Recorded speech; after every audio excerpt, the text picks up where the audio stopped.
It's 11 p.m. The thing was due today. You've known about it for 2 weeks, and somehow, in the last 3 hours, you have reorganized a drawer, watched a video about deep-sea fish, texted someone back you'd been ignoring for a month, and stared at the ceiling wondering what is wrong with you.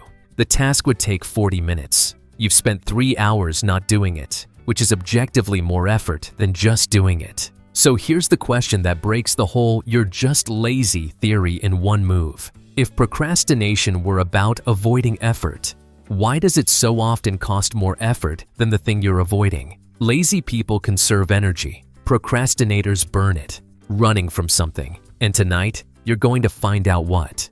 Let's bury the lie first, because you've been carrying it your whole life and it's making everything worse. The lie is, I procrastinate because I'm lazy, undisciplined, and bad at managing my time. Every part of that is wrong, and we can prove it with one observation. If procrastination were a time management problem, then better calendars, better apps, and better to-do lists would fix it. They don't. You know they don't. You've bought the planner. You've made the color-coded schedule. You felt amazing for about 2 days. And then you were right back to staring at the ceiling at 11 p.m. You cannot fix procrastination with time management tools for the same reason you can't fix a broken leg with a dictionary. You're using the wrong category of solution because it was never a time problem in the first place. Here's what it actually is. A researcher named Tim Peichel spent decades studying this, and his finding is the sentence that changes everything. Procrastination is not a time management problem, it's an emotion management problem. Let that reframe. You are not avoiding the task, you are avoiding the feeling the task gives you. Think about it. When you look at the thing you're putting off, you don't feel neutral. You feel something, and it's never pleasant. Anxiety because you might fail. Boredom because it's tedious.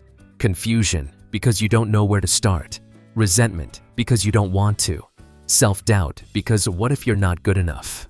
The task is just the trigger. The real thing you're running from is that emotion, and procrastination is what your brain reaches for to make the bad feeling stop right now. Because here's the mechanism. The moment you put the task off, what happens? Instant relief.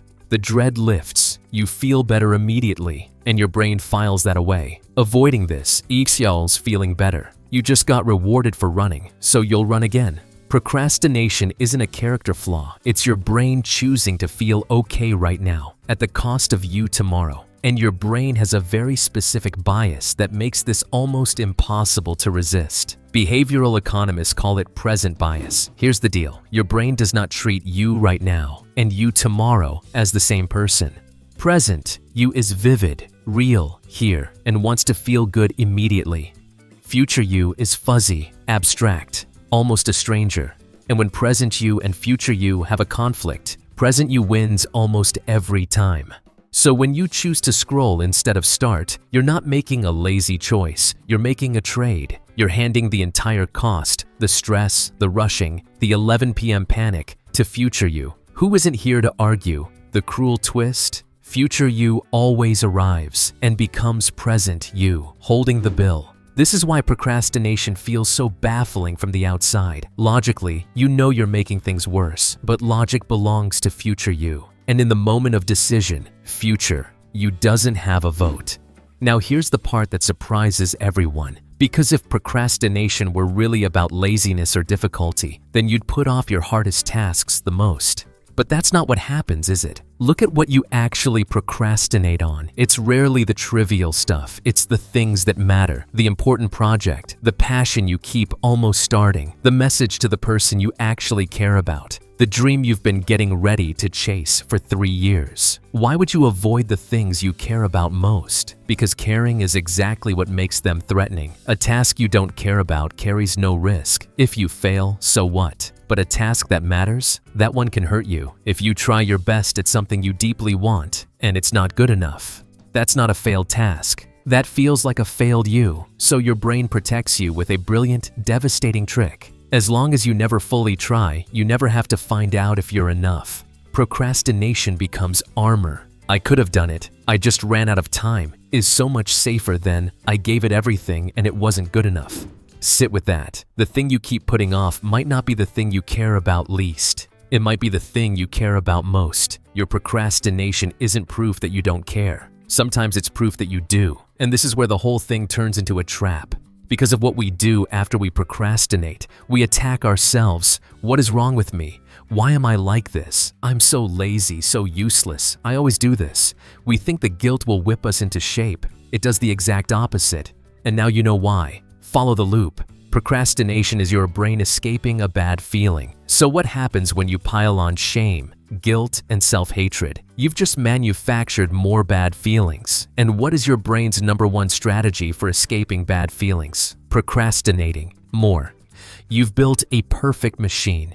The task creates a bad feeling.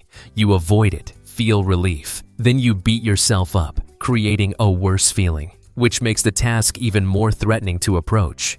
So you avoid it harder, which gives you more to feel ashamed of. Round and round. And every lap, you're convinced the problem is that you're not being hard enough on yourself. The self-criticism you think is the cure? It's the fuel. So what actually breaks the loop? Brace yourself, because it sounds backwards. Self-forgiveness. There's a real study on this. Researchers led by Fushia Sirois found that students who forgave themselves for procrastinating on one exam procrastinated less on the next one, not more. Letting themselves off the hook made them more productive, not less. It makes perfect sense once you see the loop. If procrastination is fueled by bad feelings, then reducing the bad feelings starves it. Forgiveness cuts the fuel line. When you stop treating a delay as evidence that you're broken, the task stops being wrapped in dread, and suddenly, it's approachable again. This flips the entire strategy. The goal was never to become more disciplined, more punishing, more strict with yourself. The goal is to make the task feel less emotionally threatening, so your brain stops needing to run from it, and that gives you an actual move for the next time you're stuck.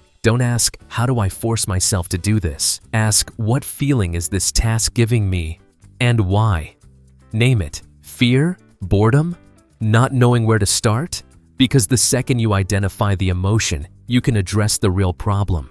Can't start because it's overwhelming? Shrink it. Do just the first 2 minutes.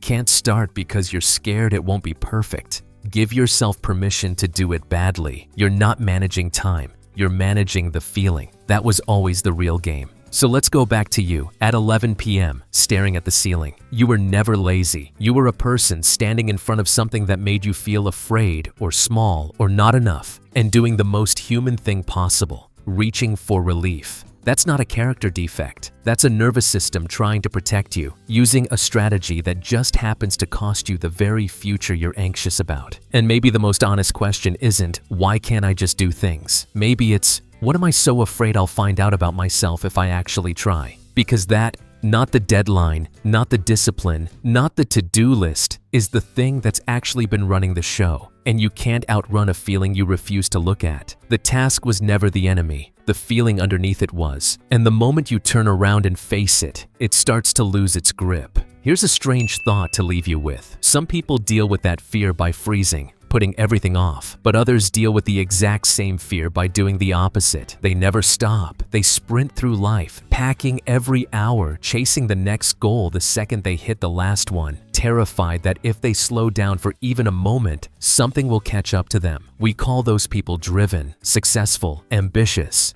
But what if the person who can't stop running and the person who can't seem to start are actually afraid of the very same thing? That's where we're going next.